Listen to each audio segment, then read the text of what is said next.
All right, for more on this, we're joined in the studio by Republican strategist Morgan Muchnick. Morgan, really great to have you with us. Thank you. So the defense is attempting to make the argument that the president was legitimately investigating Burisma for corruption in the spirit of corruption, of this being a legitimate corruption investigation. How do you prove intent in that case? Well, it's interesting. In order to prove it, proving intent is a notoriously difficult thing, which is why it's often used by defense to deal with issues. This process is a little bit awkward because they're trying to say, well, if you can't prove intent, we're going to assume the worst, which is sort of the opposite of the American tradition of due process, when it's up to the prosecution to prove the intent in a negative way of the person in which they're charging of a crime.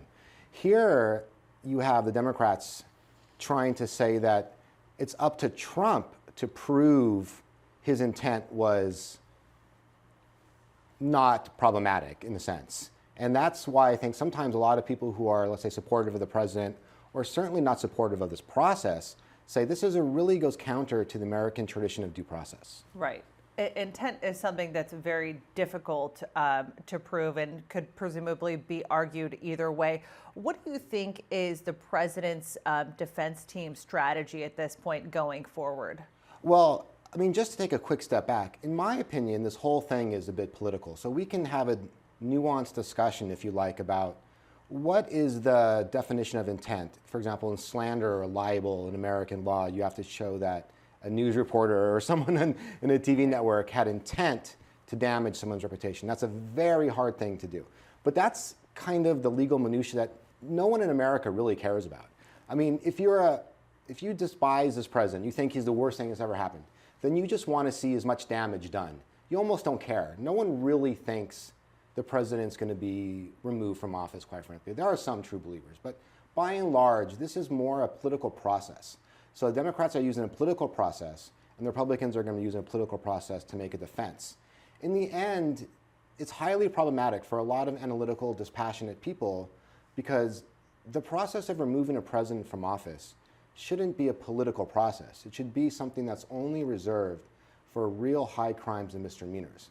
And we're having a discussion, you and me, the country, the pundits on the left and the right, they're having all these discussions that surround these issues like you mentioned, intent, but the American people, I don't think, really are thinking that way. Right. Democrats are also highlighting the fact that there was a quid pro quo, that this was devastating to Ukraine because Ukraine's aid was being withheld with the current threat of Russia. So there's been mounting pressure now on the Republicans to call witnesses after these alleged excerpts, which nobody's really confirmed, have John Bolton saying in his manuscript that basically there was money withheld in exchange for this investigation. Do you think senators will bow to the pressure from the Democrats to call witnesses in this case? And how does that bode with their reputation, with a lot of them up for re-election in November?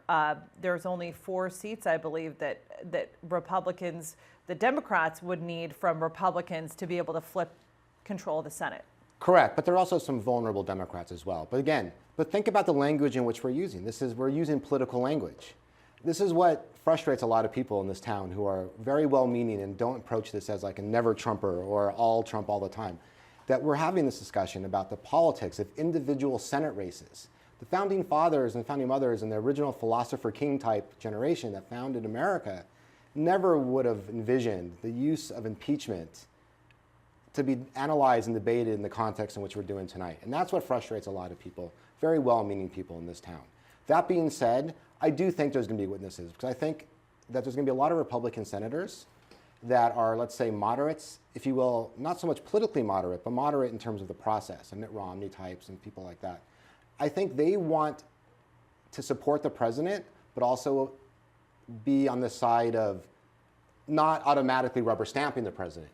So I think they're looking for that middle road within the Republican Party, not the middle road in general. Not isolating those independents ahead of the November election. So in my opinion, I think a lot of these Republican senators are going to look to probably do that. I sort of feel like people's minds are mostly made up, but they Right. want to do it anyway, so they can appear that they're being Unfortunately, thoughtful. Morgan, we have to leave it there. Really appreciate you coming on. Sure. Morgan Muchnick, thanks for being with us. Thank you.